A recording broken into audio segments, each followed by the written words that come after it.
Aujourd'hui, le football est un sport abouti avec des règles établies, même si celles-ci évoluent parfois pour s'adapter.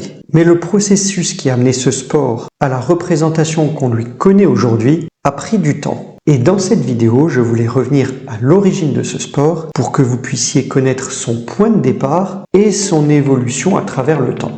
Mais avant d'aller plus loin, et si vous regardez régulièrement mes vidéos, n'hésitez pas à vous abonner, ça se passe juste en dessous et ça me ferait plaisir.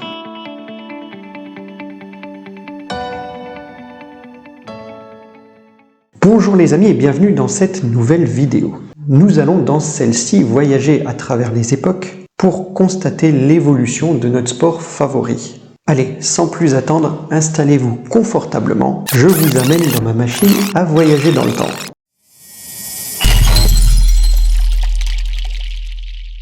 Oui bon, c'est vrai, c'est une machine Wish.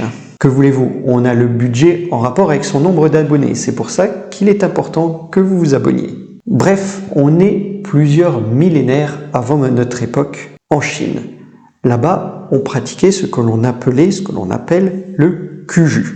Le Cuju est considéré comme la racine la plus ancienne du football. On y jouait en effet sans les mains, avec un ballon rempli de plumes et avec deux équipes de 12 joueurs. On devait aussi inscrire des buts, mais dans des panneaux situés à 30 ou 40 cm en hauteur.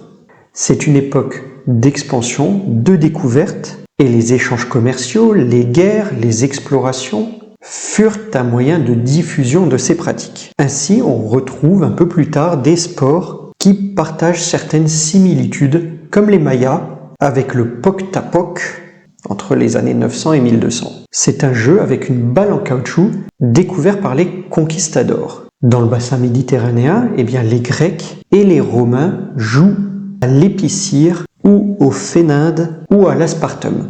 Et non, c'est pas un médicament, c'était vraiment le nom du sport. On y jouait à la main ou au pied. C'était en quelque sorte un mélange de foot et de rugby actuel. La proximité, le bassin méditerranéen, fait que ce sont ces derniers jeux de balle qui se propagent en Europe. Ou en tous les cas, c'est à travers ces sports qu'on y trouve des idées.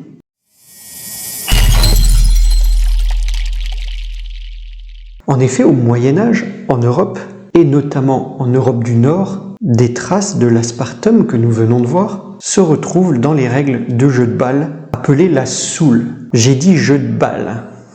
Merci. Ce sport se jouait avec tout le corps et une boule de foin, puis de cuir, que deux camps se disputaient et il fallait réussir à transporter cette balle dans le camp adverse. On assistait d'ailleurs souvent à des oppositions musclées, voire brutales entre deux villages qui s'affrontaient. Les prémices des derbies. Plus au sud, en Italie, c'est le Chicco del Calcio qui est créé en 1530, un dérivé de la soule. La soule resta très populaire en Grande-Bretagne, surtout dans les quartiers pauvres jusqu'au milieu du 19e siècle. C'est à cette époque que de vraies équipes britanniques se créent avec la volonté de codifier le sport et les compétitions, à l'instar du baseball américain par exemple. On arrive petit à petit aux prémices du football moderne avec la création de la Fédération anglaise de football, la Football Association en 1863, et une réflexion commune sur les lois du jeu prend forme.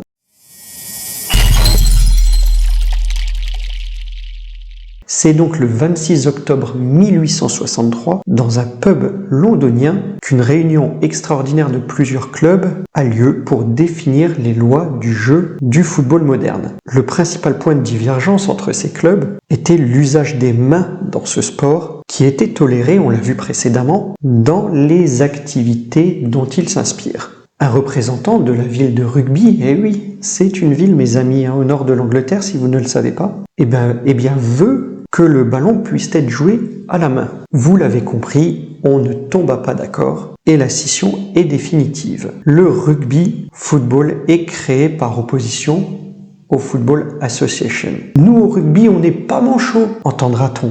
Non, ça je l'ai rajouté. Bref, poursuivons. La première compétition de football au monde naît 8 ans plus tard, la FA Challenge Cup. Le football professionnel apparaît, lui, en Angleterre en 1880 et le premier championnat démarre en 1988 avec un réseau ferré qui se développe et permet de relier de plus en plus les villes entre elles. Dès lors, le football se répand en Europe et dans le monde, notamment via les empires coloniaux. Voilà mes amis pour les origines du football moderne. J'espère que cette vidéo vous aura appris quelque chose. Si c'est le cas et qu'elle vous a plu, n'hésitez pas à laisser un pouce bleu, comme d'habitude. Je pourrais poursuivre avec les origines de plusieurs autres compétitions si vous me le signalez en commentaire.